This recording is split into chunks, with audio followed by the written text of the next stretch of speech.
মহান সৃষ্টিকর্তা সকলকে ভালো রাখুক, সুস্থ রাখুক। ভারতই পারে বাংলাদেশের বাজারের আগুনকে যখন তখন নিভিয়ে দিতে। একেবারে প্রমাণ হিসাবে দেখুন, আমদানিতেই কমলো উত্তাপ। 400 টাকার মরিচ হিলিতে এখন 80 টাকা। দেশ জুড়ে সরবরাহ সংকট আর চড়া দামে নাকাল ক্রেতাদের স্বস্তি দিতে ভারত থেকে কাঁচামরিচ আমদানি শুরু হয়েছে। আমদানির খবরে ও বাজারে নতুন চালান আসতেই বড় পতন ঘটেছে দামের। সম্প্রতি দেশের খুচরা বাজারে যে কাঁচামরিচ কেজি প্রতি 300 থেকে 400 টাকায় বিক্রি হয়েছে, দিনাজপুরে হিলি স্থলবন্দরের পাইকারি বাজারে তা নেমে এসেছে 80 থেকে 100 টাকায়। হিলি স্থলবন্দর কার্যালয় সূত্রে জানা গেছে, 8.5 মাস বন্ধ থাকার পর গত 3রা আগস্ট বন্দরটি দিয়ে পুনরায় কাঁচা মরিচ আমদানি শুরু হয়েছে। প্রথম দিন 4টি ট্রাকে 29 টন 440 কেজি কাঁচামরিচ দেশে আসে। পরদিন 4 আগস্ট 12টি ট্রাকে আসে 75 টন 520 কেজি। আর বৃহস্পতিবার 8টি ট্রাকে আরও 62 টন 680 কেজি কাঁচামরিচ বন্দর দিয়ে দেশে প্রবেশ করেছে। আমদানির শুরুতেই হিলি বন্দরে প্রতি কেজি কাঁচামরিচ 160 টাকায় বিক্রি হলেও সরবরাহ বাড়ার পরের দিন তা কমে দাঁড়ায় 140 টাকায়। বর্তমানে দাম আরও কমে সাধারণ মানের কাঁচামরিচ 80 টাকা এবং ভালো মানের কাঁচামরিচ 90 থেকে 100 টাকা কেজি দরে বিক্রি হচ্ছে।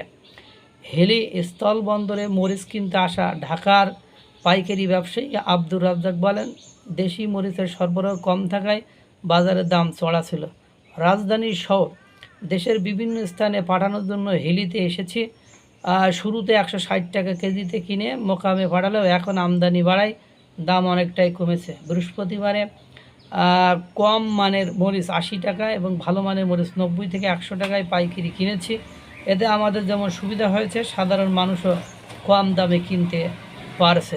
হিলি স্থলবন্দরের কাঁচামরিচ আমদানিকারক নাইদ হোসেন জানান, বৈরী আবহাওয়ার কারণে দেশের বিভিন্ন অঞ্চলে কাঁচামরিচের ক্ষেত ক্ষতিগ্রস্ত হয়, উৎপাদন ব্যাহত হয়। বাজারে চাহিদার তুলনায় সরবরাহ কমে যাওয়ায় স্থানভেদে দাম বেড়ে 300 থেকে 400 টাকা পর্যন্ত উঠে যায়। তবে সরকার আমদানির অনুমতি দেওয়ায় বাজারে সরবরাহ এখন স্বাভাবিক হতে শুরু করেছে। হিলি স্থলবন্দর উদ্ভিদ সংঘনিরোধ কেন্দ্রের উপপরিচালক আনোয়ার হোসেন জানান, কাঁচামরিচের বাজার অস্থিতিশীল হয়ে উঠল।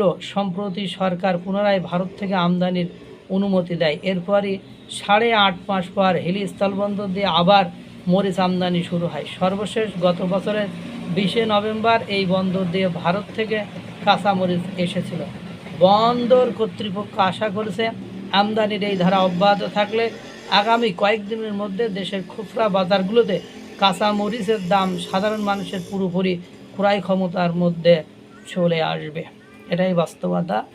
আপনি বাংলাদেশের বাজারে যখনই আগুন লেগে যায়, বাংলাদেশ সরকার ভারতের দ্বারস্থ হয়। ভারত প্রোডাক্ট পাঠিয়ে দিলে সাধারণ জনগণ স্বস্তি ফিরে পায়। সাধারণ জনগণের বেঁচে থাকার দিল্লি না ঢাকা স্লোগান দিয়ে কোনো লাভ নেই। বাজারে আগুন লাগলে সে আগুন একমাত্র বাংলাদেশের বাজারে আগুন লাগলে সে আগুন একমাত্র নেভাতে পারে ভারত সরকার। অন্যদের পক্ষে এটা পুরোপুরি অসম্ভব। মহান সৃষ্টিকর্তা সকলকে ভালো রাখুক, সুস্থ রাখুক।